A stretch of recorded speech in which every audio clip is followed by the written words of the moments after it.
Depuis 2016, donc, sur ce plan, Madame la ministre, quelles sont les principales mesures prises par l'État pour améliorer les conditions de vie des travailleurs? Les travailleurs de l'État doivent se satisfaire de ce que le gouvernement du président Patrice Talon a fait à leur profit. Parce que par rapport à avant 2016, c'est quand même une bonne avancée.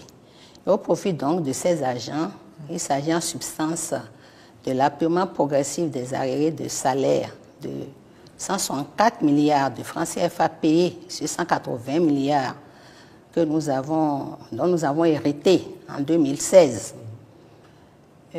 Il s'agit également de la mise en œuvre, surtout une des mesures importantes, la mise en œuvre de l'avancement automatique d'échelon suivi de l'augmentation du salaire. Avec ça, on peut dire que tous les 2 ans, les agents de l'État connaissent une augmentation de salaire. Et cerise sur le gâteau, c'est la revalorisation de 3% du point indiciaire, doublé de l'octroi de sursalaire aux agents de l'État intervenus en décembre 2022 en réponse quelque peu à la cherté de la vie.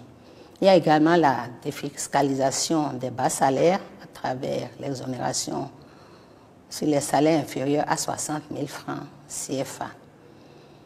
À ce sujet, à titre illustratif, en ce qui concerne la revalorisation des salaires, un aide-soignant a connu une augmentation de salaire de 50%, passant de 82 344 francs CFA en 2016 à plus de 105 505 francs CFA en 2023.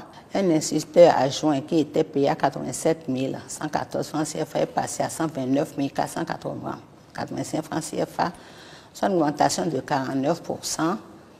Il y a l'infirmier aussi qui est passé à 148 745 francs alors qu'il était payé à 111 733 francs CFA. Globalement, il s'agit d'une augmentation allant de 24 à 50% de salaire pour les agents selon leur catégorie. Maintenant, nos amis, les AME, pour ce qui concerne les AME, c'est eux qui ont eu le gros lot, un agent communautaire. Au niveau du coût primaire qui était payé à moins de 60 000 CFA bénéficie aujourd'hui grâce à une prime d'engagement instituée pour service d'intérêt national de 20 000 francs CFA par mois. Donc de 60 000, il est à 80 000 francs de salaire. Et ce n'est pas tout. Il était payé sur 11 mois, vous le savez, et puis il était question de les payer sur 12 mois. L'État a donné suite à cela. Donc désormais, les AME sont payés sur 12 mois. D'accord. 12 mois sur 12. 12 mois sur 12.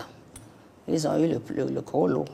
Ils bénéficient également de l'assurance au même titre que les agents de l'État, la gratuité des frais de scolarité des enfants et surtout le congé de maternité pour les AME de sexe féminin. Il faut préciser également que ces AME pourront bénéficier dans tous les prochains mois du reversement, j'en ai parlé, puis ça a déjà été acté, donc du reversement en agent contractuel de droit public de l'État, ce qui leur permet de faire royalement leur entrée à la fonction publique. Parce que par le passé, ils n'étaient pas à la fonction publique, mais présentement, ils ne sont pas encore à la fonction publique. Ils sont gérés par la NPE. Et c'est plus rassurant, disons, d'intégrer la fonction publique pour eux.